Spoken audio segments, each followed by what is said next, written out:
नमस्कार मित्रों, मैं आरती कंडवाल। गुरु गोविंद दो खड़े, काके लागू पाए। बलिहारी गुरु आपने, गोविंदियो बताए, गोविंदियो बताए। हमेशा गुरु के आभारी रहिए कि गुरुओं ने हमें इस काबिल बनाया है कि हम कुछ सीख पाए हैं। गुरु चाहे कोई भी हो, गुरु चाहे जिन्होंने आपको पढ़ाया हो, चाहे जो किसी दूसरे के गुरु भी रहे हों, उनका भी सम्मान होना चाहिए। अपने स्कूल के गुरुओं का भी नहीं, हर गुरु का, चाहे वो किसी भी स्कूल के हों, सरकारी स्कूल के हों, प्राइवेट स्कूल के हों, या यूट्यूब से जो बच्चे पढ़ाते हैं, शिक्षा बांटते हैं, उनका भी सम्मान ज़रूरी है।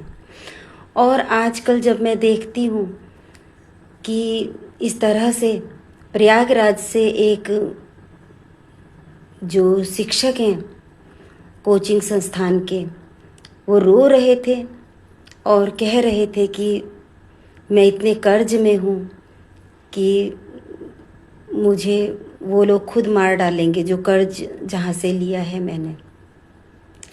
तो मैं यही कहना चाहती हूँ, जो कुछ भी हो रहा है आजकल, शिक्षक तो शिक्षक होते हैं, चाहे वो कहीं भी हो। यूट्यूब के शिक्षकों पर कोई भी टिप्पणी करना, आप लोगों की अगर गलत मंशा रख के कोई टिप्पणी की जाती है, बहुत गलत बात है। क्योंकि कोरोना के वक्त से ऑनलाइन पढ़ाई शुरू हुई थी, सभी लोग फ़ोन के ज़रिए ही पढ़ा करते थे, बच्चे पढ़ा करते थे, शिक्षक पढ़ाया करते थे, और अभी भी बहुत जगह ऐसा चलता है, कॉलेजों में भी। लेकिन मैं ये कहना चाहती हूँ कि अगर उन्होंने अपना माध्यम यूट्यूब को बनाया है, खुद से यूट्यूब के माध्यम से वो लोग पैसे कमा रहे हैं, अमीरों से अगर वो थोड़ा बहुत लेते भी हैं, जो लोग दे सकते हैं उनसे लेते हैं, तो बुरा क्या है? उनको अपने परिवार नहीं पालने हैं क्या? उससे उनकी रोजी रोटी चलती है ना। और गरीबों को वो निशुल्क देते हैं। बहुत से शिक्षक हैं, चाहे वो खान सर हों, चाहे वो दूसरे जो वहाँ पर कोटा में दूसरे हैं, वो भी कोई भी हो, इतने सारे उनके पास बच्चे आते हैं। मैं देख रही थी सब, कितने बच्चे उनके समर्थक हैं।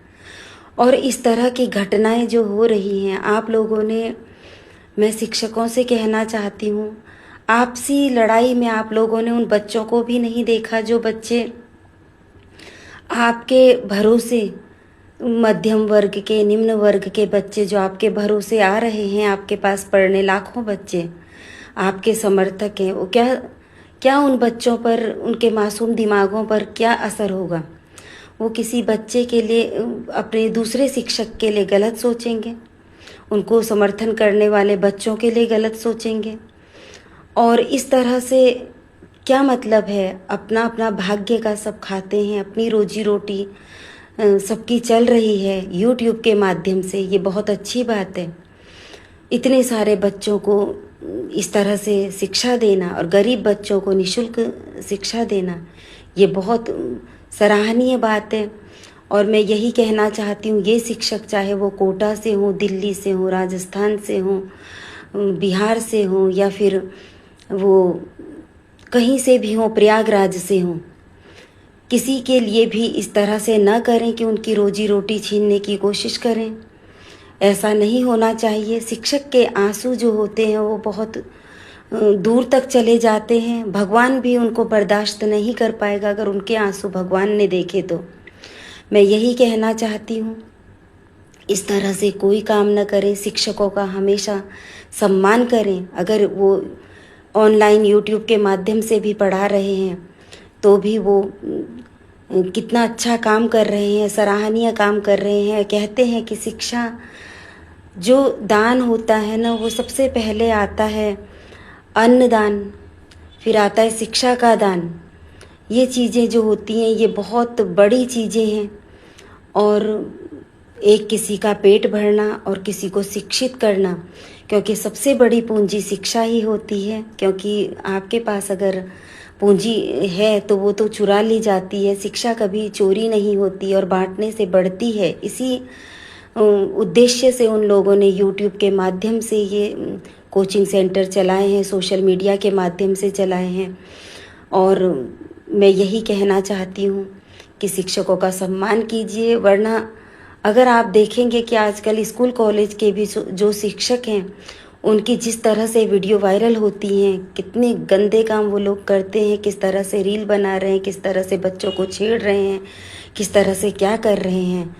तो उन शिक्षकों पर अगर आपको कुछ भी एक्शन लेना है तो उन शिक्षकों पर लीजिए जो इस तरह के घटिया काम करते हैं, जो शिक्षक के नाम पर कलंक हैं। लेकिन इन बच्चों को क्यों परेशान करना है बेवजह, मैं यही कहना चाहती हूँ। और मैं इन शिक्षकों से कहना चाहती हूँ कि आप लोगों को इतने बच्चे चाहते हैं, आप लोग इस तरह से लड़ाई झगड़े न करें और प्यार से रहेंगे तो बच्चों के दिलों में, सभी बच्चों के दिलों में आपका सम्मान रहेगा, चाहे आप उनको न भी पढ़ाते हों। और मैं तो गुरुओं का हमेशा सम्मान करती हूँ, जबकि आप लोग बच्चे हैं हमारे लिए, लेकिन मैं फिर भी आप लोगों का सम्मान करती हूँ क्योंकि आप गुरु हैं, आप पढ़ाते हैं।